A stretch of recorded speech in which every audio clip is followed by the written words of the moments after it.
अस्सलाम वालेकुम बच्चों। वालेकुम अस्सलाम। कैसे हैं? बच्चे तो बड़े मज़े से सुन रहे हैं कहानी और पहुंच गए हैं कहानी के दरमियान में। तो आज देखते हैं रहमदिल परी बच्चों को किस तरफ लेके जाएगी। काशिफ, फातिमा और खैरू तीनों रहमदिल परी से मिलने के लिए स्कूल के बाद हवेली की तरफ रवाना हुए। खैरू ने फातिमा से कहा, देखो फातिमा, आज रहमदिल परी के साथ हमें कहीं सैर के लिए नहीं जाना। फातिमा ने फ़ौरन जवाब दिया, बिल्कुल नहीं जाना, शाम होने वाली है, हम रहमदिल परी से बात करके फ़ौरन वापस आ जाएंगे। काशिफ ने कहा, चलो अब जल्दी जल्दी चलो, हमें फ़ौरन वापस भी आना है। तीनों तेज़ तेज़ कदम उठाकर चलने लगे। अभी वो चंद कदम ही चले थे कि एक तरफ से हंसने की आवाज़ आई।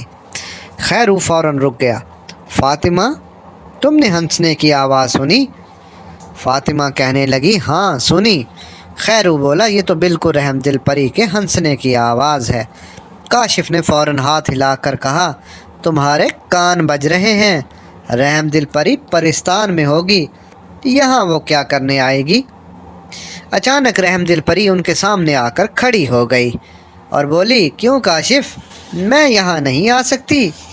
तीनों हैरान हो गए और फिर खुश होकर बोले, हम आपसे ही मिलने आ रहे थे, रहमदिल परी ने कहा, और मैं आपसे मिलने आ गई। फातिमा ने फ़ौरन कहा, बाजी, हम आपसे बात करने आ रहे थे। परी ने कहा, बातें खड़े खड़े नहीं होती, बैठकर बातें करते हैं। फिर रहमदिल परी ने हाथ से गोल दायरा बनाया और फ़ौरन एक खूबसूरत तख्त और 3 कुर्सियाँ बिछ गईं और कुर्सियों के सामने फलों की प्लेटें आ गईं। तीनों बच्चे कुर्सियों पर बैठ गए और रहमदिल परी तख्त पर बैठ गए और कहने लगी, चलो फल खाओ, स्कूल से सीधे मेरी तरफ आ रहे हो, तुम्हें भूख लगी है।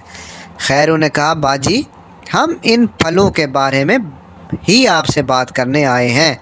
घर वाले बड़े हैरान हैं कि टोकरी फलों से खाली होती है और फिर भर जाती है।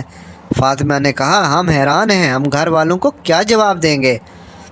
काशिफ ने कहा, हम यही बात पूछने आपकी तरफ आ रहे थे। रहमदिल परी ने हंसकर कहा, और मैं जवाब देने तुम्हारे पास आ गई। फातिमा ने कहा, मगर बाजी, आपको कैसे पता चला कि हम ये बात करने आपकी तरफ आ रहे हैं? रहमदिल परी ने फातिमा की तरफ देखकर कहा, इसलिए कि मैं परी हूँ, सब कुछ जान लेती हूँ। तीनों बच्चों ने एक दूसरे की तरफ देखा और फिर सर हिलाकर कहा, हाँ, ये बात तो हम भूल ही गए हैं।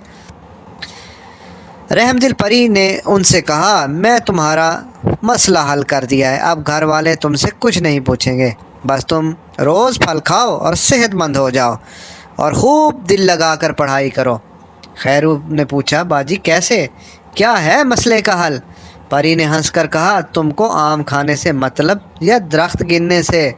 अब घर जाओ, घर जाओगे तो तुम्हें पता चल जाएगा। ये कहकर रहमदिल परी ने कहा, अच्छा अब मैं चलती हूँ, एतवार को मुलाकात होगी। और फिर रहमदिल परी, तख्त, कुर्सियाँ और फल सब कुछ गायब हो गया और तीनों बच्चे खुश खुश अपने घरों की तरफ चल दिए। जब खैरू अपने घर पहुँचा तो खैरू की माँ ने कहा, जिस बाग में तुम इतवार को जाते हो उस बाग का मालिक तो बहुत अच्छा है। खैरू ने पूछा, कैसे माँ? खैरू की माँ ने कहा, वो खुद आया था और कहने लगा, आपके बच्चे बाग में आकर सारा दिन पढ़ते हैं, उनकी वजह से कोई परिंदा फलों को आकर बर्बाद नहीं करता।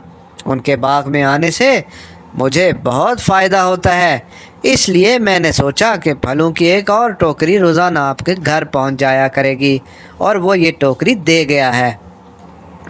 खैरू माँ की बात सुनकर खामोश हो गया और वो समझ गया ये सब कुछ रहमदिल परी ने किया है। काशिफ की वालदा ने भी काशिफ को यही बात बताई। जब फातिमा घर के दरवाज़े पर पहुंची तो एक खूबसूरत लड़का खैरू के बाप से कुछ बातें कर रहा था। उसके हाथ में फलों की टोकरी थी। फातिमा के वालिद ने खुश होकर फलों की टोकरी उससे ली और घर के अंदर चला गया। लड़का जब वापस जाने लगा तो फातिमा ने उससे पूछा, तुम कौन हो और ये फल क्यों लेकर आए हो? लड़के ने मुस्कुराकर कहा, मैं जिंगूरा जिन हूँ और तुम्हारे घर फल देने आया हूँ। फातिमा ने उसकी तरफ देखा और वह लड़का जिंगूरा जिन बन गया और फिर फ़ौरन गायब हो गया। तो बच्चों, یہ بچے تو بچ گئے اپنا راز کھلنے سے۔ تو اب ہم نے کہانی کا آدھا حصہ مکمل کر لیا ہے۔ آگے 20 حصے اور ہیں اور بہت ہی مزے کے ہیں۔ ہر حصہ پہلے سے زیادہ مزیدار ہوتا جاتا ہے۔ تو ملتے ہیں اگلے 21ویں حصے میں۔ اللہ حافظ۔